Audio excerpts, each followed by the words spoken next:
for having me, Quinton. Yeah, Great to absolutely. see you. Okay, so before we get into the race itself, who is Jessee Fleenor, and what do you want voters in the 5th to know about you and understand about your background?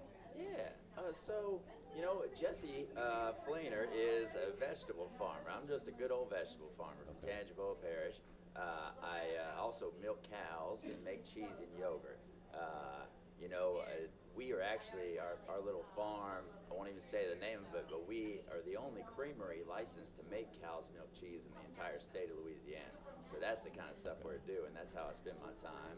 And I raised my 3 kids out there on my 20-acre farm.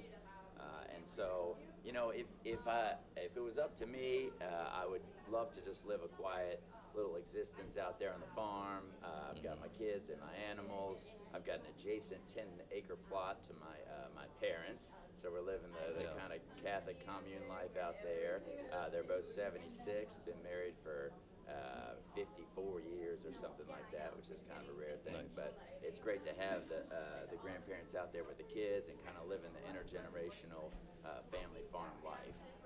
But things have really deteriorated in the last year in this country, and the circumstances are such that I feel like people of goodwill can no longer afford to sit on the sidelines and watch our downward spiral get worse. And so it's time for the people of this country to stand up and push back against some of this abuse from the highest levels of the federal government. So I'm going to be out there making that case that, there is no way to make America great through cruelty and callousness. And so we need to remember who we are as a nation of immigrants, a place of incredible diversity and just really great human capital. But there is a way to come back together and solve some of these problems in a more balanced, rational way, and to be good again as a nation, to become, that shining city on the hill that we were always supposed to be. Okay, so you've described yourself as a farmer, and I think what you just said kind of that if you could, you would just be a farmer, and that would be I your love life. farming. I mean, I've spent the last, I went to LSU, like a lot of good people in this state, and studied political science, and got a degree in international relations. Okay. And then became a vegetable farmer. So, life is long and curious. There are very few political science majors that are political scientists. That's right. Right? No, that's exactly right. So, I've continued to study these issues. It's something I'm really passionate about, in particular geopolitics. My concentration was more on the Middle East and conflict resolution there, Well, that's coming which in has handy stayed a little bit. right That's in the coming news for handy. the last Yeah. 20 years. And so it is my passion, but I just love growing vegetables. I love being outside. My kids are there to help me. They bottle feed the calves and get the chicken eggs every day and those types of things. And so, I do think especially in the 5th Congressional District, which is a largely rural, agricultural part of the state, and the poorest part of the state, up and down the river, that it's going to take somebody who understands the concerns of just regular, average working people. The per capita income in the 5th District is lower than in most districts in the entire United States, certainly lower than other districts in this state, which is already one of the poorest. And so I think the idea that we would send high-powered lawyers or accountants or business people to represent the largely rural agricultural people of the 5th District is not the way to go. We need to be putting farmers and teachers and nurses in Congress to represent us, and fewer, if any, lawyers. I like to say that the lawyers should only write what the farmers and teachers tell them to write. No, I firmly believe that our democracy, if it works the way that it's supposed to, a teacher who gets upset at something regarding education policy can stand up, run for their school board, run for state rep, run for state senator, right. and that it's feasible, that it's not seen as this, gargantuan task or the hill is just too steep, that our democracy should enable the average people to go and represent, because the whole point is that you are a representative of the collective. Yeah, and that should look by and for the people. Exactly. Absolutely. And and part of what makes it seem so insurmountable is the constant influx of big money in politics, and especially ever since Citizens United, Yep. like close to 20 years ago, we've just had, I mean, last year we had a man spend $250 million Yeah. to Yeah. get this racist pedophile of a president elected. And so And he's gotten his money's worth. he does. He's You know, got I mean, his he has. money's So, worth. but you should not. We should not have people in this country, the land of liberty and equality, who have $250 million just laying around Yeah. that they don't need, you know, to be able to spend on that type of thing. It distorts the system. It distorts the idea of one person, one vote. And so, yeah, we need to be getting money out of politics. That's why I've pledged to only take individual small dollar donations Yeah. from real Louisiana voters. We're not taking any corporate money, any PAC money, none of that BS. And we're just trying to have a real people-powered campaign and movement. Okay. So you said too many regular people are falling behind, and this was on your website, I think. Too many regular people are falling behind, even when they work hard. What have you seen firsthand that not only confirms that, but also what was sort of the impetus for you to say, let me run in 2026? You've run before, but what about 2026 and people's circumstances? What was the connection there? Yeah, absolutely. You know, like you said, I did run in this district one time before.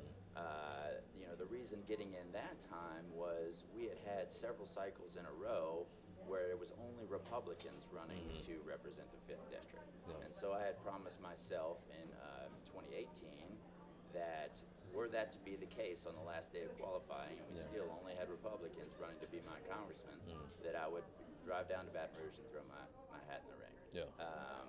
And so I got a taste for it that time. Like I said, got close to 80,000 votes. I think it's really important in a democracy to give people good options, where they have a reason to go to the polls every single time, and we don't just give in to this idea that districts are not competitive anymore, that your vote doesn't matter, and these types of things. That's a race to the bottom. This year, in particular, you know, I saw in 2024 the debate around the price of eggs and the economy in general, with inflation being higher than the target 2%. And it was a real issue for people. I mean, the price of groceries has only continued to go up. Yeah. And now we're seeing with, you know, Trump's basically illegitimate war in Iran, that the planning wasn't done, just like it wasn't done during the W administration 20 years ago for these types of things, or what the day after is going to look like. And so with a president and a party in right now that does not seem to really take the concerns of average Americans and the affordability of life in this country very seriously. I mean, he uses the term affordability as if it was a joke word, because this man was born with a silver spoon in his mouth. He's never had to do his own grocery shopping. He's never had to cook a meal or do his own laundry. And so I'm really I'm in this to be a voice for the average working American. The idea that we've chipped away at workers' unions and the entire labor movement, especially since the Reagan years, is a real problem in this country. We need to be reinforcing people's right to collectively bargain and to earn a living wage for a hard day's work. And so, yeah, in a country where we haven't increased the minimum wage for 17 years and it's still around $7 an hour, these are real issues that we need to be reprioritizing the regular people of this country, instead of living lives where we're just catching crumbs that fall from the billionaires' tables. Yeah. I think you said a lot there. So I guess first, what would you say? Let's segue from labor, because that was the thing that was what you kind of ended with. What would you say is the biggest threat to the workforce in 2026? And do you think that those threats have evolved in the last 10, 20 years? Yeah, they have. You know, people forget that the labor movement in this country gave every one of us, you know, the 40-hour work week, the 8-hour day. I mean, basically is responsible for Social Security and a lot of these things that we nowadays take for granted. I mean, my 3 children, some of them could be working in factories or as chimney sweeps or something 100 years ago. Yeah. And it was only through the blood, blood, sweat, and tears of the labor movement that we have the quality of life that we count on as Americans today. Yeah. And so, absolutely, in the last really 40 years or so, but certainly it's only increased in the last 10 or 20, the whole right to work movement in Louisiana has fallen for that trick. That takes away from an industry and a workforce's ability to fight back against the bosses and fight back against the billionaires. I mean, we have only seen more corporate consolidation, Yep. like nobody would have ever imagined, in not just in the media sphere, but if you look at any of these industries, it's like 3 or 4 companies that basically own Yeah. everything. And they've learned the PR around it as well, which is like you have people rooting for, either Netflix to buy Warner Brothers Right. or Paramount, and I get it, like the lens that it's being painted in, which is Netflix is the good guy and Paramount is the bad guy. But at we the end of the all day, lose either yeah, way. right, because you're just getting to the point where you're going to have like a couple of companies that are running everything that you see. Fewer and fewer companies competing. Yeah. And then, with the free market is distorted by that. I mean, for years and years, this is something that both parties basically agreed on, is that free market capitalism was a good thing. And we were going to, with some notable exceptions, we were going to let the market choose winners and losers, and we were going to let, customers get better prices through all this competition. That has largely dried up in a state and a system where you have just a few big players, and like we talked about with the way that campaigns are financed and these types of things, once they get a few of these politicians like Jeff Landry in their pocket, then there's very little impetus to change any of these laws or change these systems or stop some of these mergers. And it's just it's a runaway train of a problem. And so we really need to get in there and not only raise the corporate tax rate and start actually making some of these people pay their fair share, but we need to really do a lot of reform and a lot of thinking around what we want the richest people in this country to be able to have. Yeah. I think, in a place where we're about to allow our first trillionaire, but then at the same time we're cutting food stamps and Medicaid, I mean, is that who we really want to be as a country? Is that taking care of the neediest citizens? And in a place that, is so proud to have still majority Christian populace, to be attacking the poor and the vulnerable in such a direct way, I think should give a lot of us pause and make us think about what our priorities really are in life and, as a state and as a country. What would you, how would you frame the AI sort of revolution, the AI advancements relative to labor? Do you think that AI poses a threat to the workforce? Absolutely. AI poses a myriad of threats across our society. I think it's still a highly dubious proposition that AI is going to deliver these great and wonderful miracles for our society, for our economy. What has it done for our lives so far? I can tell you that it has thrown a wrench into our entire educational system. I mean, especially at the higher levels in high school and in college. Professors and teachers cannot keep up with whether or not their students are using these tools to write papers and answer their questions.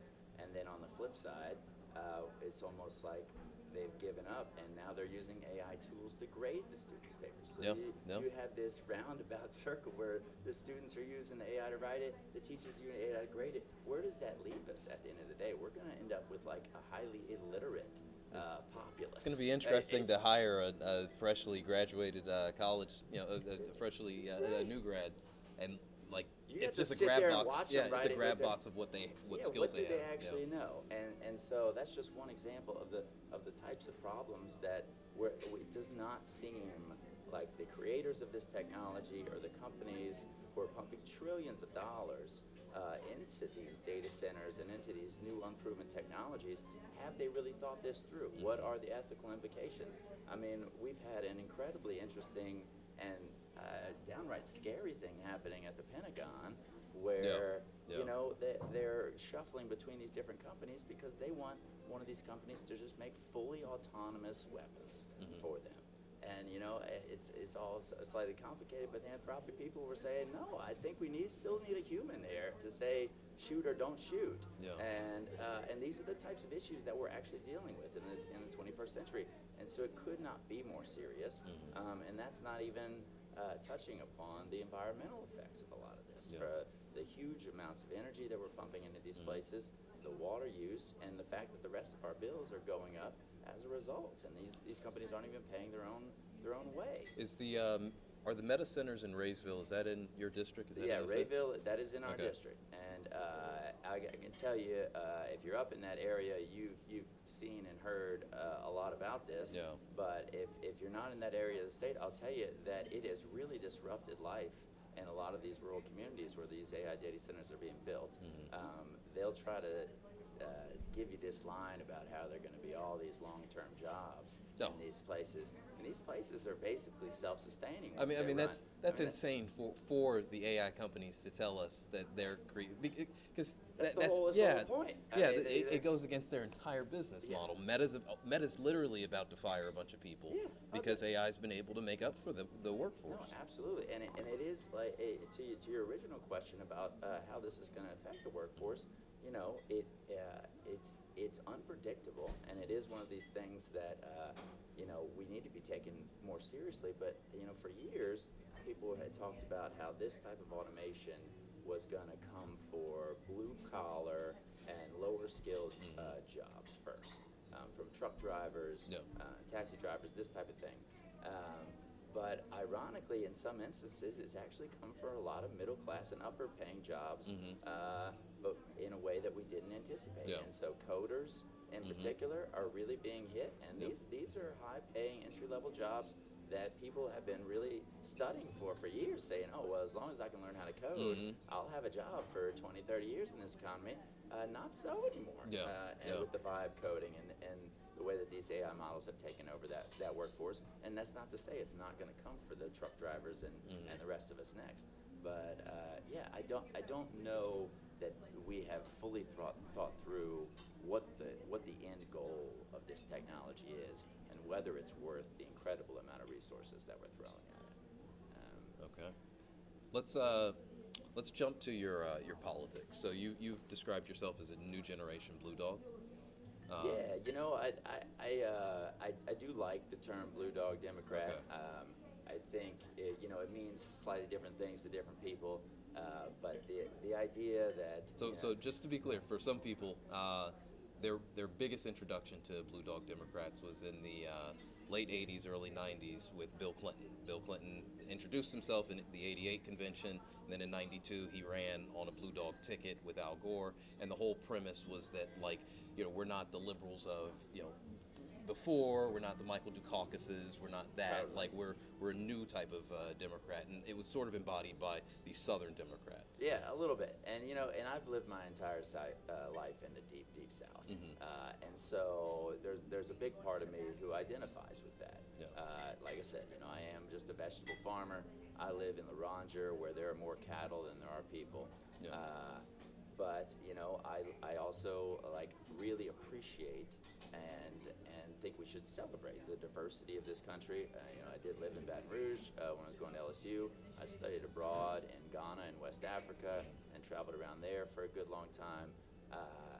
I am in no way looking to broadcast that I am conservative in that way.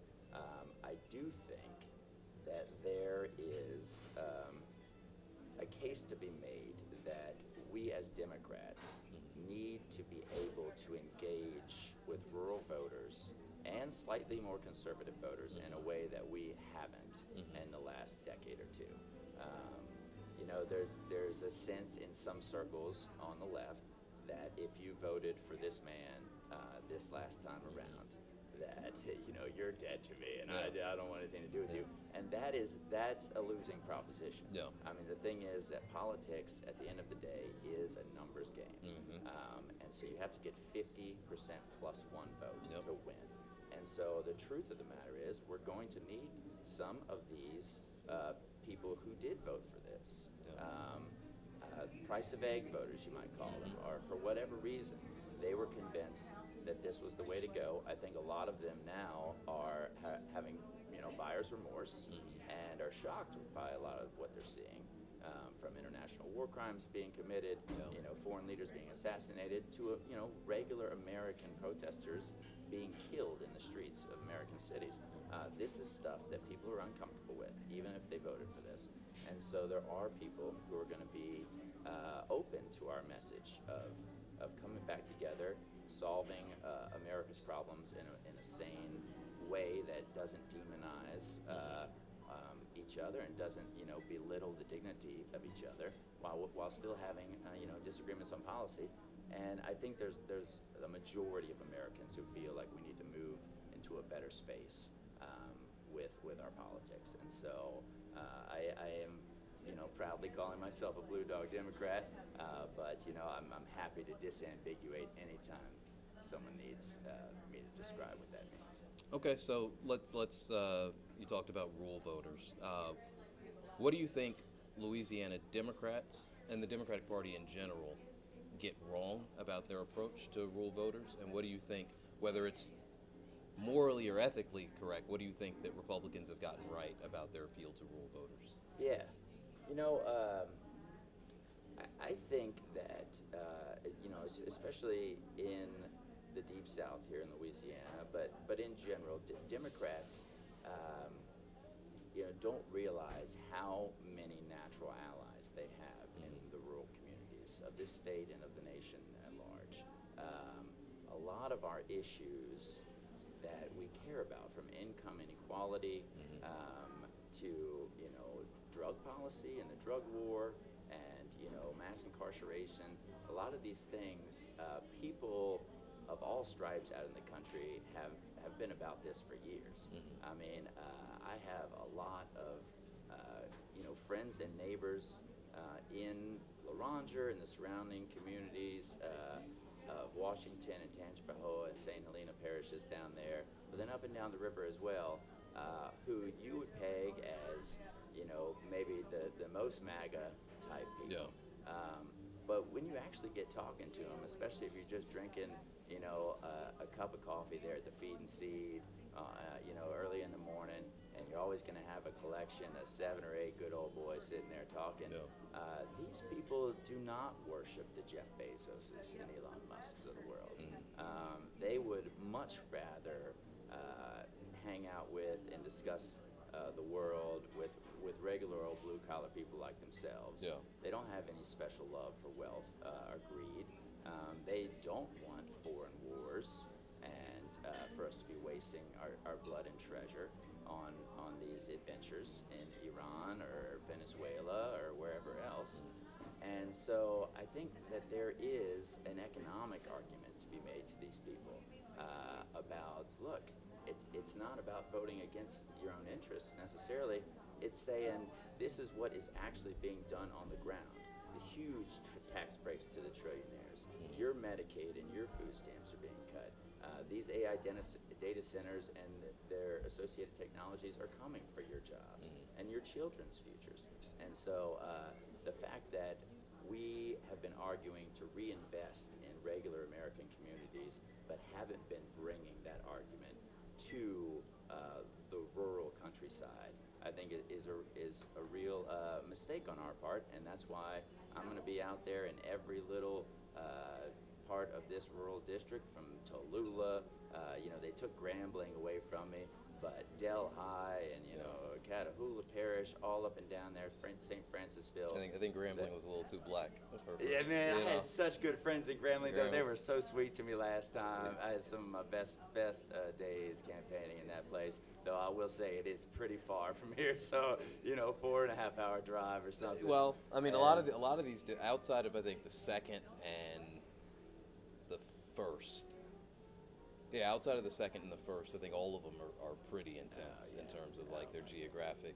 But one of the interesting things, when I ran in the 6th, it was interesting to see like the edges of the district, because you can see people's intent, right? Absolutely. And so most of Baton Rouge is in the 6th, except for, and what I would tell people is the parts that you don't think are in the 6th. I made it very easy. So they'd be like, Mall of Louisiana? Of course not.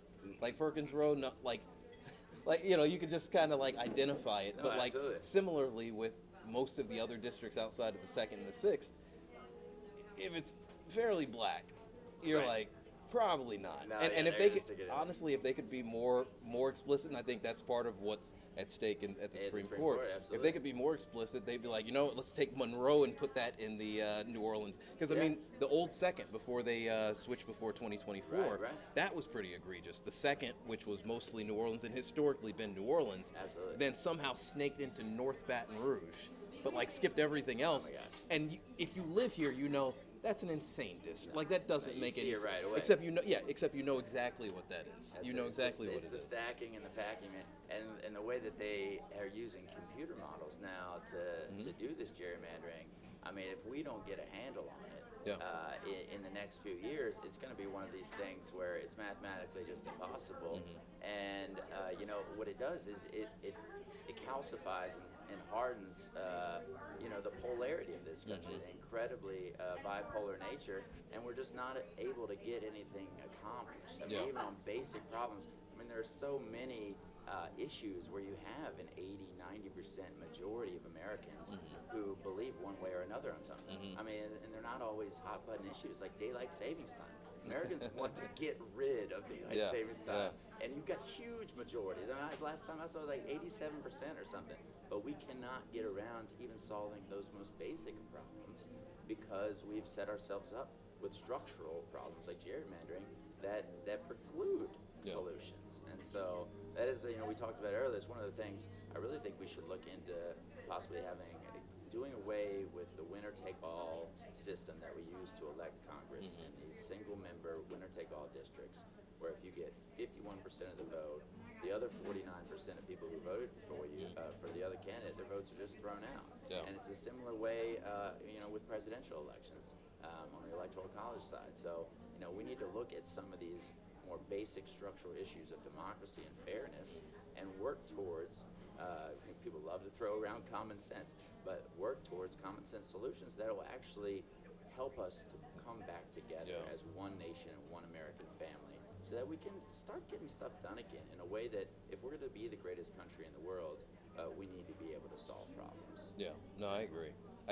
I do get concerned though that, for example, when you talk about moving away from single-member districts, that's us adjusting to a normal that should be inappropriate. I think the goal should be that if you win, no matter what percentage that you win, that you represent everybody, and that that regardless of how you won, everybody's your constituent. Totally. But like what you're saying, sort of adjusts to the normal that we've sort of we backed become ourselves accustomed to, almost right? into Which a is corner. that And people so- run and then they represent the people that that got them there, as opposed to feeling Right. an obligation to everybody else. Well, absolutely, and that's part of what we have to do as pragmatists and as practical problem solvers. It would be great if we had, for example, a Supreme Court who would say, political gerrymandering obviously is anathema to the entire American experiment. You can't do it. We see what you're doing right there, and you're trying to stack this entire population into this one district. But we don't have that. We have, something possibly of a joke of a Supreme Court. They've given, presidential immunity this huge boost and these types of things. One thing I'll say on that issue is that I think people don't realize, when it comes to the immunity that was granted to the American president, who currently is Donald Trump, by the Supreme Court, that immunity does not extend to his cabinet level officials or any of his underlings. And so when Pete Hegseth orders, a strike on survivors of a already dubiously legal boat strike, that is an international war crime. And so, he may be protected right now, but people who break the law go to jail. And I foresee a lot of these people, whether it be Kristi Noem or Pete Hegseth or the like, having to serve time for the crimes they're committing right now in the name of the American people. So.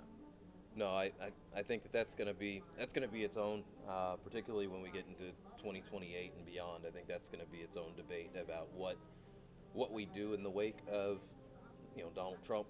I think it's going to be very similar to the debate that was had as we got to the end of the Civil War, which I think people forget that Lincoln's approach actually would have been much more conservative.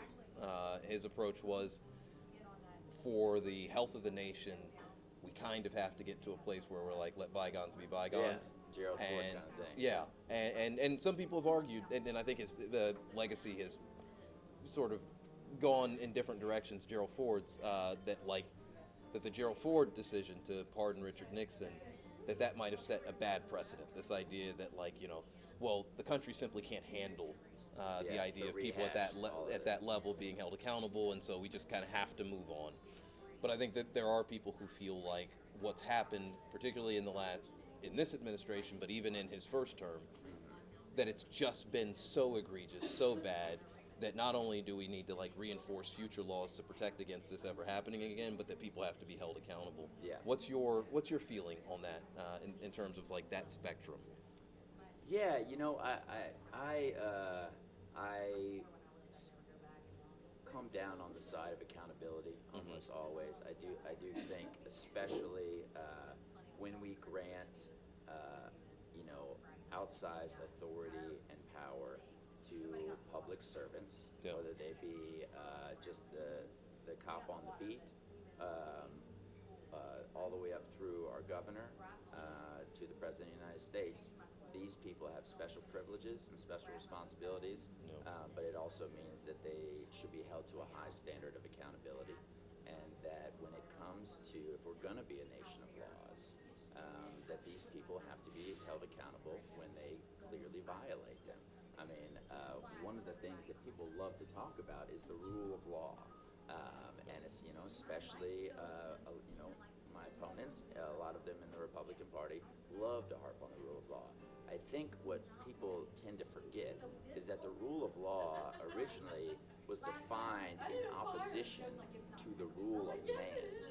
Okay, the rule of law was a new concept, and as before then, it really was just the kings and the lords and the aristocrats. What they said went, and that's a lot of what we're experiencing right now in America in the last year, where it's this single man and his underlings making decrees from on high. And that is supposed to be the new law of the land. That's not how the rule of law works. And so you kind of have to choose one. You can't have the rule of law but also say whatever Trump says goes. The way that he's going after his perceived political enemies and degrading the great American Justice Department to be just his personal vendetta machine is incredibly problematic. And it's going to take years to rebuild the trust in that type of broken system. And so, we need one set of laws for all Americans. And if you break it, you buy it. And, no get out of jail free cards, do not pass go, do not collect $200. I mean, these guys need to be held accountable. Okay. Last one on your broader politics. What is in 2026, what's the difference between a Democrat and a Republican? Oh, well, yeah. I mean, that's if you can't tell the difference these days, and I talk to people all over the state. I've got friends of every political stripe. I haven't cut anybody out of my life for loving Donald Trump or any of this type of thing. But when it comes down to it, Democrats sometimes are just Republican light a little bit. I mean, they can be ineffectual sometimes. We can be judgmental. I am willing to admit when we overstep and when we don't stand up for the things we believe in.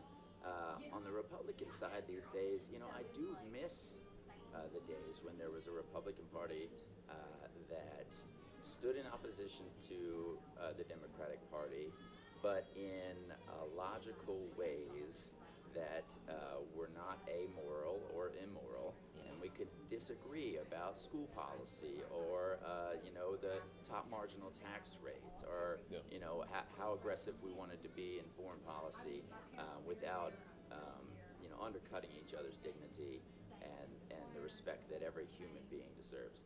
I do feel like the Republican Party these days has moved away from that type of what they used to call compassionate conservatism, and you see this in the way that ICE is operating, smashing windows and stealing parents away from children, sometimes permanently. Yeah. I mean, if you're going to stand for family values, there is no more important family value than the family itself. Yeah. That the integrity of the family, and that families should be together. The parents should be with children and vice versa. And so I think, the worst thing you can say about Democrats these days is that they're judgmental and ineffectual. The worst thing you could say about Republicans is some of them are just straight Nazis. Yeah. And so that's a real problem. Yeah. And especially in America, we are the original anti-fascists. Yeah. I mean, Eisenhower is arguably the head of Antifa in the early days. I mean, we got rid of fascism in Italy and Germany, and this was a real thing, and something we've always been really proud of. And so we definitely need to move back towards, whether it's the shining city on the hill of Reagan on the Republican side, H.W. with his measured prudence. There are great examples of Republican leaders throughout our history, but certainly I don't see many in the last decade or two. Yeah, no, I agree. I agree. Let's drill down on some issue-specific follow-ups. So, on your website, you support universal health care, teacher pay, climate realism, campaign finance reform. But what are your top? If you had to pick 2 or 3 top priorities, what are your top priorities, and why are those the things that you would prioritize? Yeah. Well, you touched on a couple of them there. Basically, I see our task in the years to come, the immediate future, as shifting the focus of the great American machine back towards the regular working class people who make $50,000, $60,000 a year. If you make $100,000, $150,000, $200,000 plus $1,000 a year, I think you're doing okay. And certainly if you're a millionaire. But it does seem in America these days that, and it's measurable. It's something that you can plot out on a graph. That income inequality and wealth inequality, which is slightly different but tied to that, are at the highest levels they've been in over 100 years. And we're back to the robber baron days of the old oil tycoons and the railroad barons and this type of thing. And so my top priority as the next member of Congress from the 5th Congressional District of Louisiana would be to start refocusing that apparatus towards regular people. And so one of the things we need to do is reestablish a top marginal tax rate that stops the bleed and makes it to where the upper echelons of our society start paying in to the systems that are supposed to support the rest of us. And so one of the things that I believe strongly in is bringing the top marginal tax rate back to where it was when John F. Kennedy took office in the supposed glory days of the 1960s. And it was 91%. And so if those were the great days, when everybody had a factory job and a pension, and we're trying to make America great like it used to be, then maybe that's a good place to start. The other thing that I think we really need to give another push at, and Obama got us a good bit closer with the ACA, and 25 million or so Americans gaining insurance in a way that they hadn't before. But I really believe, like all the other rich countries in this world, we eventually are going to have to move to a single-payer healthcare system. It's the only system that makes any sense for this. The administrative costs are what are driving incredible inflation in the healthcare market in the United States and always have, and they lead to unequal access at best, with millions of Americans falling through the cracks. And so it's not just about the fact that medical bills are the top reason for bankruptcy in this country. It has a lot to do with our lack of social cohesion, I believe. If we had a single-payer system, and every single person who got sick in this country went to the doctor, got fixed, and got sent home, what that would do for our sense of taking care of one another and all being in this together, and being part of one great American experiment, I think would be just incredible for our sense of, individual dignity, but our sense of cohesion as a society, which is so lacking right now. We just all seem like, oh, is the world ending? We're all just going to take care of ourselves and hunker down in our individual spaces. And that's a race to the bottom. That's a losing proposition. If we're going to be the great society that we have the potential to be, and the world has always needed us to be, then we're going to need to figure out a way to take care of our own. And it has to start with healthcare and taking care of our bodies. And so, those two things, trying to decrease income and wealth inequality in this country, and then moving towards a single-payer healthcare system are two of the most important things to me. Would you vote to raise the minimum wage, federal minimum wage? Absolutely. I think we need to double the minimum wage at the very least. It's been 17 years since it was increased under Obama in his first year in office. It is still, people don't realize, it's crazy when you talk to people, it is still $7.25 an hour, which is just an incredibly low amount of money for an hour of human labor. And I'll tell you, I work outside every single day. A lot of these people who are getting a minimum wage are going to be in very manual outdoor type jobs, and that's just insane. These people need to be compensated for their hard work at a livable wage, and we can start with $15 an hour. So I guess, and I just thought about this, especially in light of our conversation about AI.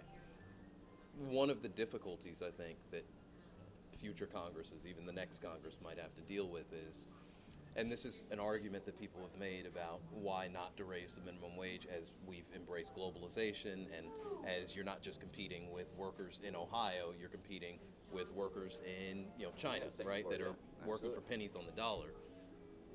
Does raising the minimum wage pose a competitive disadvantage for American workers at a time where the costs of many of the jobs that they're applying for, that they're competing for, are bottoming out? That you can get AI to do the job for nothing really, right? I mean, in terms of when it will start to pay for itself. When you have workers in Indonesia or China that are doing it for pennies on the dollar because there is no minimum wage, does the American minimum wage pose a competitive disadvantage to American workers? I don't believe so. It's kind of an apples and oranges comparison when we try to think about whether or not the jobs in China are being stolen away from us and vice versa. The way that global trade has worked, and in the instances that it's worked well, especially in the last 30, 40 years, is where you have a competitive advantage, and what you make and you're good at, you make there, and what you're not good at and what you don't make, you get from other places. And so this idea that somehow Americans were going to start taking back these iPhone manufacturing jobs or something, for example, like Howard Lutnick and some of these guys have suggested, is not, it's not even a pipe dream. Americans do not want those jobs, and we do not have the manufacturing capacity to make those jobs. We should be constantly looking to improve the educational quality of our workforce and moving into the jobs that Americans are well suited for the future in information technology, and there's certainly not going to be in the old manufacturing jobs of the 50s and 60s. We're living in a more high-tech economy, and we need to be training our workforce for the jobs of the future, not jobs that we wish we still had from 30, 40 years ago. Yeah. Okay, so and we don't have a whole lot more time left, but I wanted to start to talk a little bit about the politics of the campaign. Yeah. So Louisiana's 5th is not an easy district for a Democrat, and it's by design, right? Yeah. What is your actual theory of the case for how you plan to be competitive, both in the primary, because you mentioned that the last time you ran, it was in part because there wasn't an option for Democrats to vote for.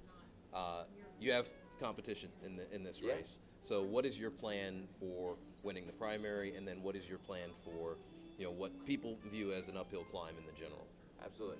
So I'm excited for one to have the closed primary system going this time around. It's something that I advocated for in 2018.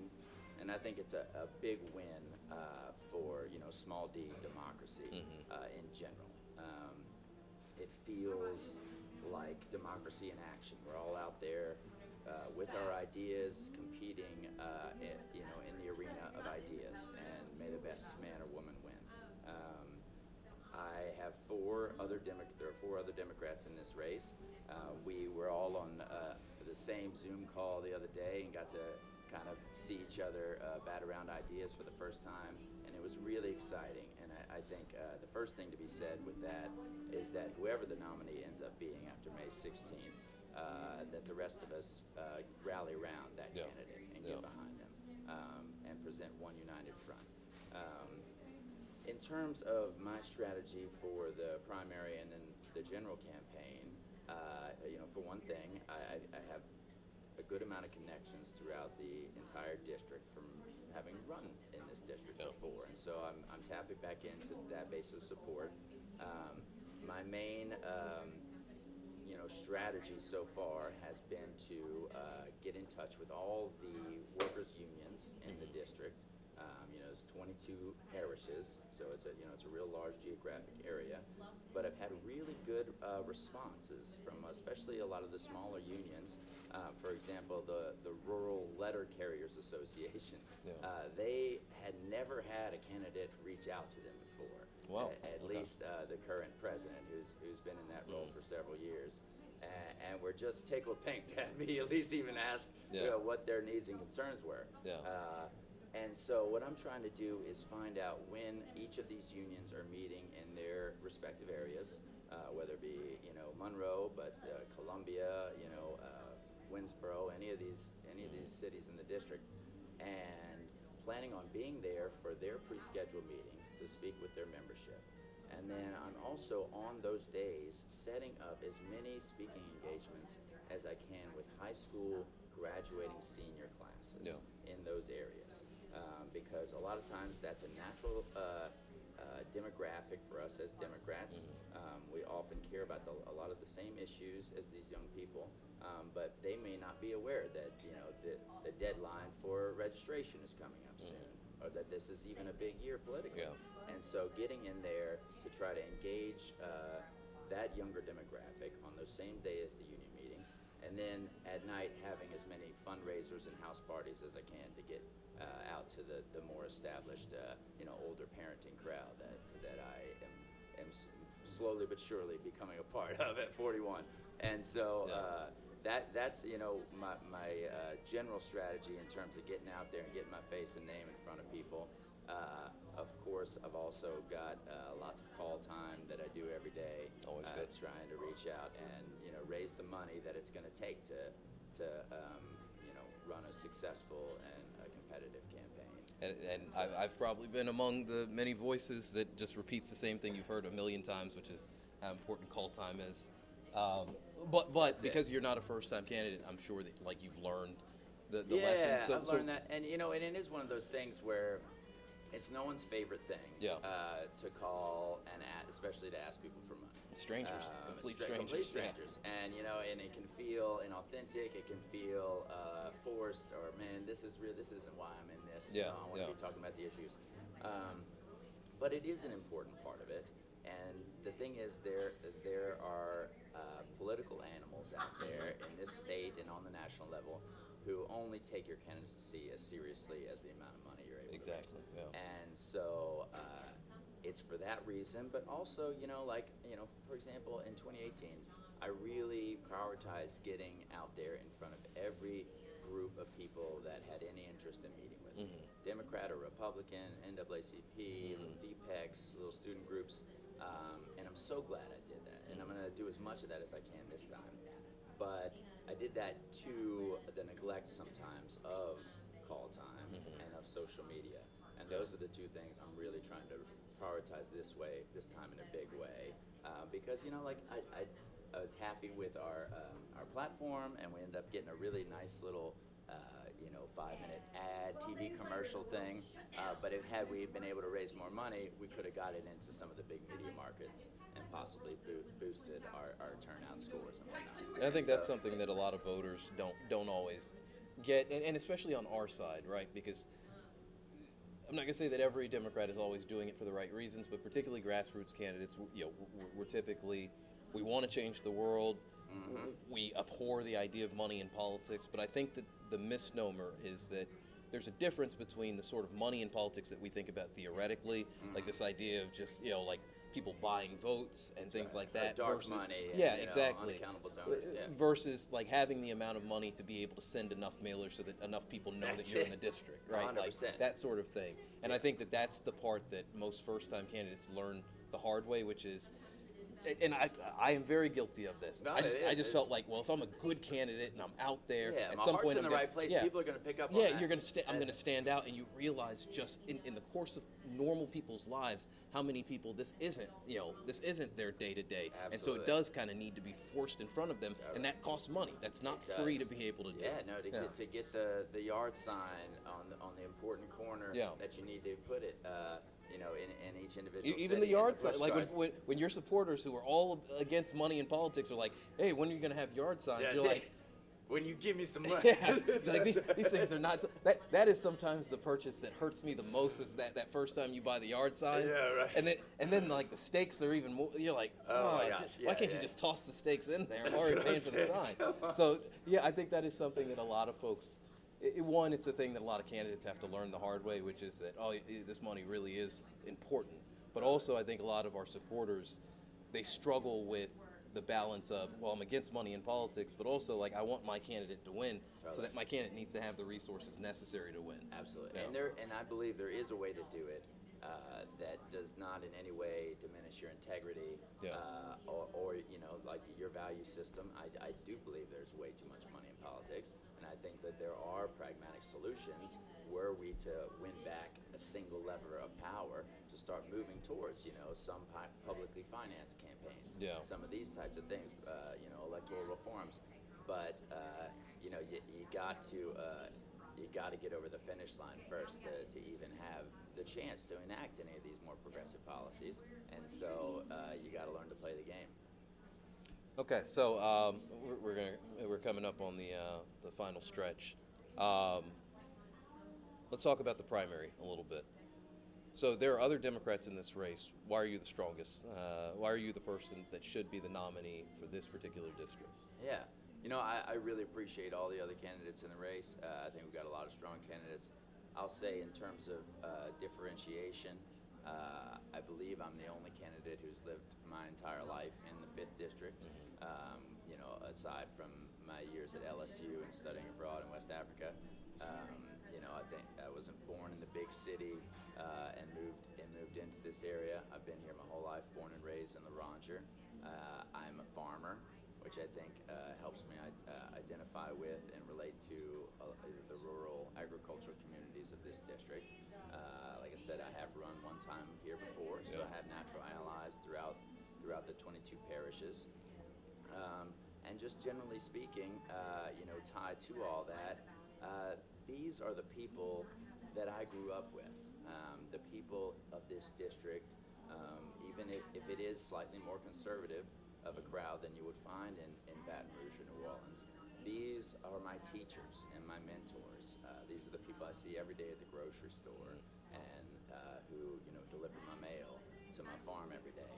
I have a great rapport with this crowd, white and black, and I think that it's going to take somebody who feels comfortable going into these spaces, even and especially were I to win the primary. I intend to get into as many Republican spaces as possible, from churches to any type of gathering that is not naturally aligned with the Democratic Party. I think it's important to get into those spaces and to put our message out there in a way that makes a clear distinction between kind of the chaos of the Republican Party right now. I mean, the real problem with the Blake Miguez's of the world and whatnot is that their lips are basically sealed.